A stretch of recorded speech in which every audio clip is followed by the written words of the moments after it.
Hi everyone, checking in with you for this week's Midweek Devotional. Well, we're in a devotional series in the book of Galatians. We're looking at a letter Paul wrote to the church in the first century. And today we're going to talk about God's amazing grace.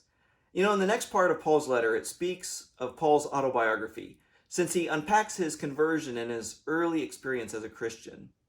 So let me read to you Galatians chapter 1, verses 10 to 20. Am I now trying to win the approval of human beings or of God? Or am I trying to please people? If I were still trying to please people, I would not be a servant of Christ. I want you to know, brothers and sisters, that the gospel I preached is not of human origin. I did not receive it from any man, nor was I taught it. Rather, I received it by revelation from Jesus Christ. For you have heard of my previous way of life in Judaism, how I intentionally persecuted the church of God and tried to destroy it. I was advancing in Judaism beyond many of my own age among my people and was extremely zealous for the traditions of my fathers. But when God, who set me apart from my mother's womb and called me by his grace, was pleased to reveal his Son in me so that I might preach him among the Gentiles, my immediate response was not to consult any human being. I did not go up to Jerusalem to see those who were apostles before I was, but I went into Arabia. Later I returned to Damascus. Then after 3 years, I went up to Jerusalem to get acquainted with Cephas and stayed with him 15 days.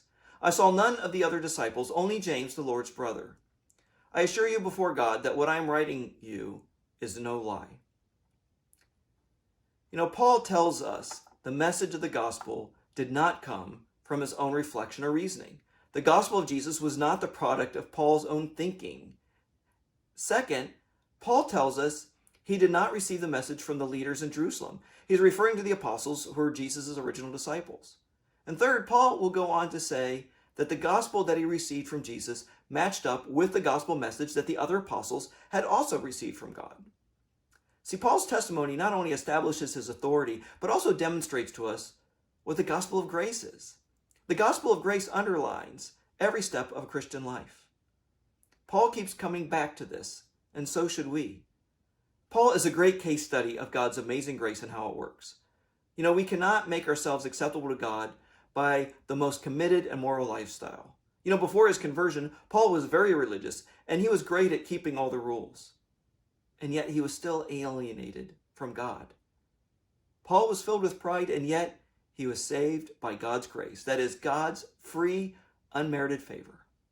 Paul's moral and religious devotion did not and could not attain a right standing before God. The gospel then, it's not religion, but calls us out of religion. No one is so good that they don't need the grace of the gospel, nor so bad that they cannot receive the grace of the gospel. Paul was deeply religious, but he needed the gospel. We learn even more here. A Christian is more than an intellectual belief in Christ. A Christian has a personal relationship with God. In Paul's own journey, we see something of Paul's own spiritual growth. Paul had time alone with God. We live in a culture that emphasizes activity and accomplishment. But solitary time with God is fundamental to the Christian life. And yet the Christian life is not a solitary one. Paul was also deeply rooted in community with other believers. So we need both. We also see in this passage how the gospel changes us. The gospel removes a people-pleasing spirit, the desire to win the approval of others. The gospel produces in us the desire to do what is right without needing the approval of other people.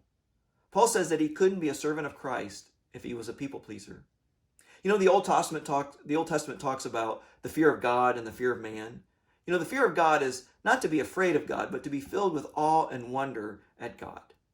So the fear of man refers to viewing people or a particular group of people that causes you to elevate their importance, to hold them in awe, to crave their approval, and to fear their disapproval. The desire for their blessing amounts to worship. It is giving their approval the kind of power over your own heart that only God should have. So how does the gospel conquer this?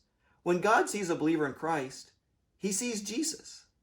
That means God is pleased with us because of who we are now in Christ. We are assured of God's love and acceptance.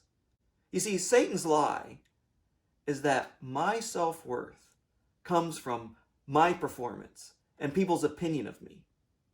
But God's truth is that my self-worth is based on Christ's performance and God's opinion of me. We obey God not to earn God's approval, but because we already have been given it through Jesus. You see, the gospel is both assurance and motivation to live for God. And so that God's love liberates us to live in a way which pleases God.